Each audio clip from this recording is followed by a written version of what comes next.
The wind on Corellan V no longer carried the scent of wild flowers or fresh growth. It blew dry and acidic, whipping through the remains of shattered cities and blackened fields. The skies were choked with ash-gray clouds, and the sun, if it could still be called that, barely pierced the haze with its feeble light. The world was dying, and the few who remained knew it. Ziareth was one of them. Once a proud daughter of the Corellian people, she now looked like little more than a wraith in rags. Her lavender scales were dull and cracked, her breathing shallow, and every step seemed an act of pure willpower. Her limbs trembled, her stomach had long forgotten the feeling of fullness, and her tail dragged limply behind her in the dust. Yet her arms never faltered, not once, as she clutched the small bundle to her chest.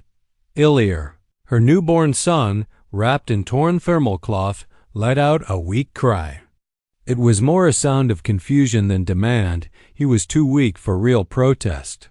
His body had known only hardship in this world, and Zareth felt the weight of that guilt crush her heart every moment she carried him. She hadn't eaten in days, had drunk only toxic runoff filtered through rags. Her milk had dried up 3 days ago, and now even her body was fading. She was dying, and her son would die with her unless she did anything. She had one hope left. Rumors had reached her through dying traders, desperate survivors, whispers between the starving. Far beyond the ruins of Harnell's cradle, past the broken monorail lines and slag defense towers, was an old human relief outpost. Still operational, still manned. Why the humans still came back to this world no one knew. Maybe to count the dead. Maybe to help the living. Maybe because they were just too stubborn to let go. Ziareth didn't care about the reasons. She clung to the hope. And now she stood at the edge of that facility, legs nearly buckling, vision swimming just outside the old security perimeter. The gate was quiet. There were no guards. Only the flickering light of a sensor node above the door, and a softly glowing emergency call button. She stared at it, numb. This was it. Her hands shook as she bent down. She loosened the bundle and placed Ilir gently on the cold metal step before the outpost's entrance. The child squirmed faintly, making a soft chirring sound, something Corellian infants did when sensing abandonment. Zareth's eyes filled with tears. She pressed the emergency beacon, a small red panel that blinked to life with a soft tone. Then she knelt and whispered in Corellian, her voice cracking, "Forgive me, little star. I have no strength left, but maybe the human will." She stroked the child's tiny head ridges one last time. The warmth of his skin was the last good thing she had left. Then she stood wobbling, gasping, and turned away. She didn't want to be there when someone came. Didn't want to see judgment or pity in the human's face. Didn't want to hear words she wouldn't understand, or feel the final shame of her failure as a mother. She staggered back into the ruins with nothing, no plan, no food, no purpose. Only the quiet knowledge that her son might live, unknown to her. A sensor camera rotated gently in its housing above the outpost gate. It had captured everything: the woman, the child, the moment of surrender. And a signal was already transmitting inside. Someone was watching. The emergency beacon blinked silently at the edge of the compound. Red, steady, persistent. Callan Myers didn't notice it at first. He was half buried in the guts of an atmospheric scrubber, cursing softly as he wrestled with a stubborn carbon exchanger. A dust storm had kicked up during the night, clogging filters and making everything grind slower than usual. Just another day of solitude and mechanical survival on Corellan V. Callan had been stationed here for nearly a year voluntarily. While most humans had abandoned the planet after the ceasefire, he stayed. He wasn't military anymore. Just a civilian engineer with a guilty heart and a set of tools. He'd seen what the war did. Hell, he'd helped clean up after it. But this assignment felt different. Remote, yes, but meaningful. He liked the silence. The work. The feeling of doing something no one else wanted to. But then he saw it. The red light. His brow furrowed. No one had tripped that emergency beacon. In months. Last time it had been a starving animal, some skeletal scavenger drawn by the warmth of the outpost's exterior vents. He stood, dusted his hands, and slung his rifle over his shoulder out of habit. He didn't expect trouble. There was no one left here. No one but the ghosts. Still, procedure was procedure. As he walked to the front gate, the wind picked up. Grit stung his cheeks, and the flickering security lights barely held the darkness at bay. Then he saw it, a bundle, small, wrapped in cloth, resting on the metal stoop just outside the perimeter. He slowed. A sound reached his ears, a faint, warbling chirp. Not mechanical.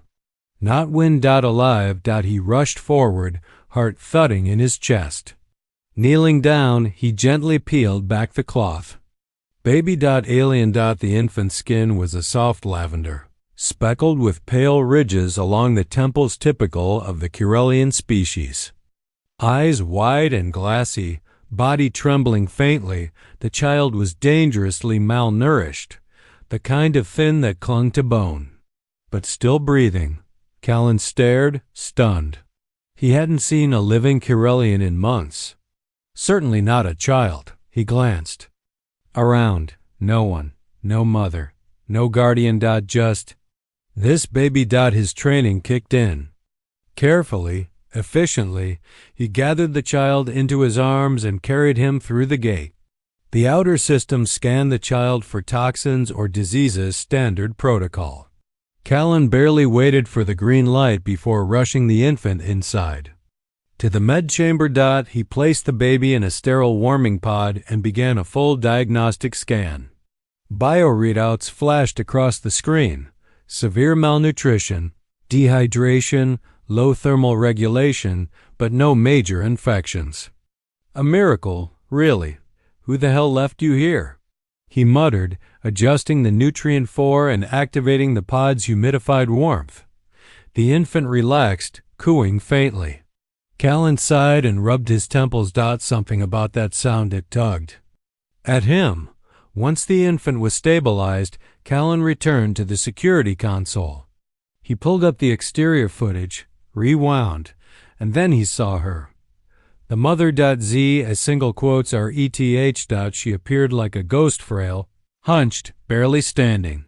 Her eyes were wide with pain and fear, but her hands were steady as she placed the child down. She pressed the beacon, hesitated, and then turned away. Callan watched, stunned, as she disappeared back into the ruins without even looking back. He played the footage again. This was no accident. No mistake. The mother had chosen to leave her child here. With him, a human. She had trusted him, trusted that someone, even if from another species, might offer her child a chance. It hit him like a punch in the chest. He sat there for a long time, the baby's soft breathing in the next room the only sound in the outpost. Finally, Callan stood. He wasn't a father, wasn't a diplomat, but he'd seen enough war to know what it destroyed most wasn't cities, but the small things, families, trust, hope. And this woman? She had handed him hope in the shape of a child. I can't let it end like that, he whispered. The ruins of Harnell's cradle stood like a monument to failure. Once a proud Kirelian city, its elegant crystalline spires had been reduced to scorched husks of melted glass and skeletal metal. Roads cracked and split under tectonic strain from orbital bombardments. The air shimmered faintly with chemical residue. Life here wasn't just unsustainable, it was actively hostile. But Callan Myers didn't hesitate. A rifle was slung across his back. His drone hovered above, scanning for biological traces. Every step crunched on broken synthstone and rusted piping, and every shadow whispered of collapse. But his focus never wavered. He was searching for a mother. A woman who had vanished into this decay after sacrificing everything she had left for her child. Her image haunted his mind, frail but deliberate, starving but unshaken. He had seen soldiers break more easily than she had. He didn't know her name, didn't know if she was even still alive, but he had to try. That trust she had placed in a stranger, it was not something he would ever throw away. As he pushed deeper into the ruins, Callan activated his drone's heat scan. Most of the city was as lifeless as expected, cold, empty, but near an old transit tunnel, the screen pulsed faintly, a cluster of warm readings, small, unstable, fading. He adjusted course immediately. The tunnel had once been a transport hub, a place full of motion, voices, and electric energy. Now it was a tomb. The entrance was partially collapsed, the lights long dead. Inside, darkness swallowed everything. Callan flicked on his headlamp and stepped into the black.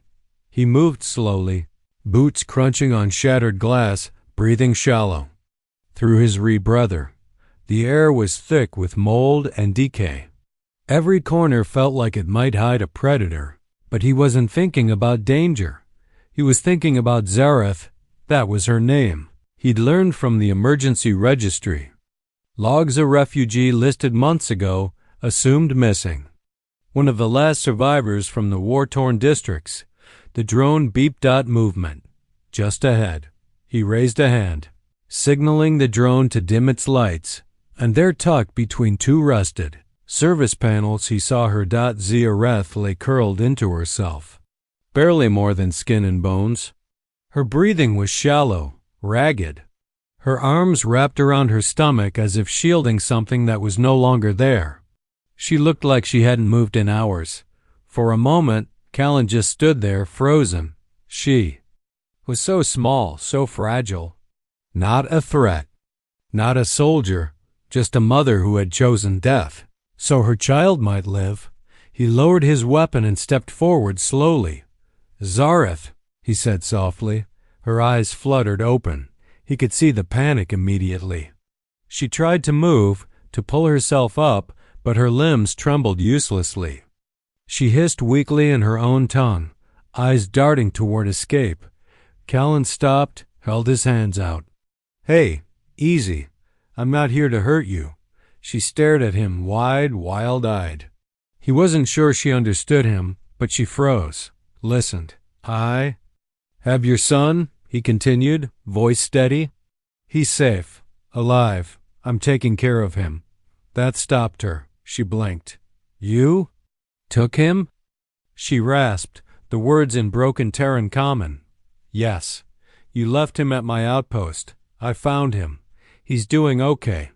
Her eyes welled up instantly, and a choked, disbelieving sound escaped her lips. Then she slumped, her strength finally gone. Her body folded forward like a collapsing curtain.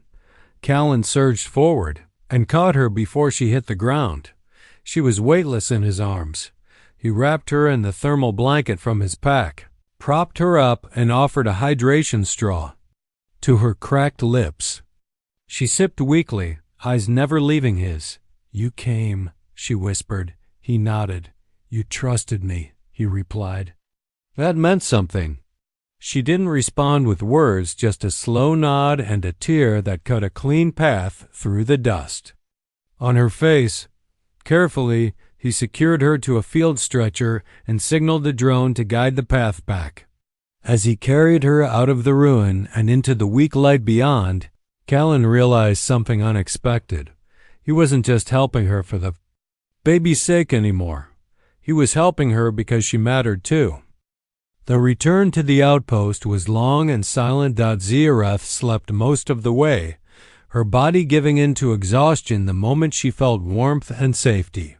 Wrapped in a thermal blanket, secured to Callan's stretcher, she looked nothing like the proud alien warrior her species had once been known for. She looked like someone who had given everything and gave more. Callan kept a steady pace, his drone guiding the clearest route back through the ruined streets. The baby, Ilya, waited inside the outpost, still secure in the med pod, his condition stable. But Callan felt a gnawing tension the entire walk back. He hadn't just saved a life. He had changed something fundamental.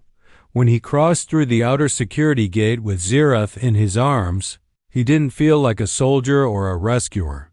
He felt like a guardian. The next few days passed in careful recovery. Zirath's vitals were touch and go for the first 48 hours. Her species responded unpredictably to human medications, so Callan had to improvise with hydration cycles and native herbal enzymes from a small greenhouse he had cultivated. She hardly ate at first, either out of distrust or her stomach's inability to process solid food, but Callan was patient. He never pushed, never pried. He just stayed. When she awoke, she panicked the first time. Her eyes darted across the room, unsure where she was, and she hissed a defensive warning in her native tongue. But then she heard Ilyr's soft cooing coming from the next room. Her whole body went still. Ilyr? She breathed. Callan stepped in carefully, holding the child. He's okay, he said quietly.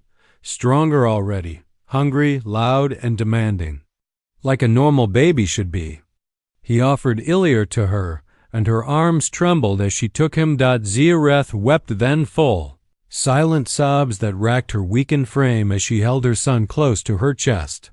She murmured to him in her native language, pressing her forehead to his. The child chirped softly and reached for her with a tiny hand. Callan turned away to give them privacy, but that image burned itself into his memory. He wasn't just witnessing a reunion. He was witnessing the return of hope. As Zirath regained her strength, things slowly changed inside the outpost. She asked questions tentatively at first, then with growing curiosity. About Earth.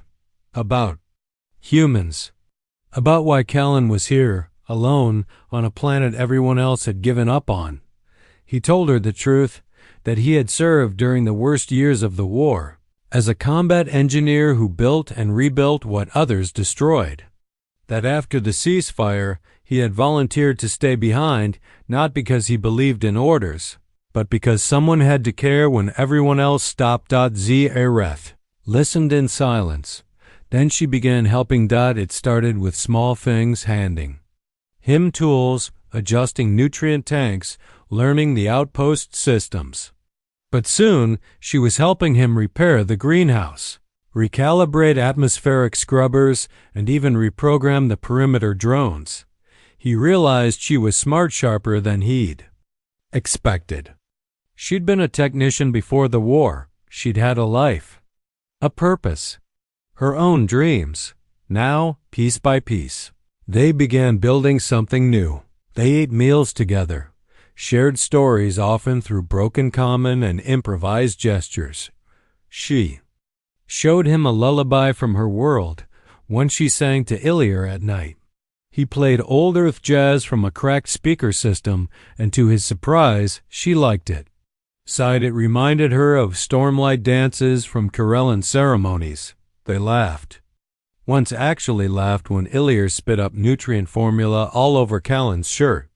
It was a ridiculous human moment, and for a flicker of time, it felt like they weren't just survivors on a dying world. They were something else. A family? Maybe. One night under the stars, dimmer now through the thin haze of pollution. Zirath turned to Callan and said, "Trava." He frowned. "What's that?" Her eyes softened. "It means chosen family, not blood. But still, everything." He swallowed hard, unsure what to say. She reached out and touched his hand gently. News had a strange way of traveling in the galaxy. Despite the collapsed relays and fractured alliances, some stories cut through the noise like a knife through fabric.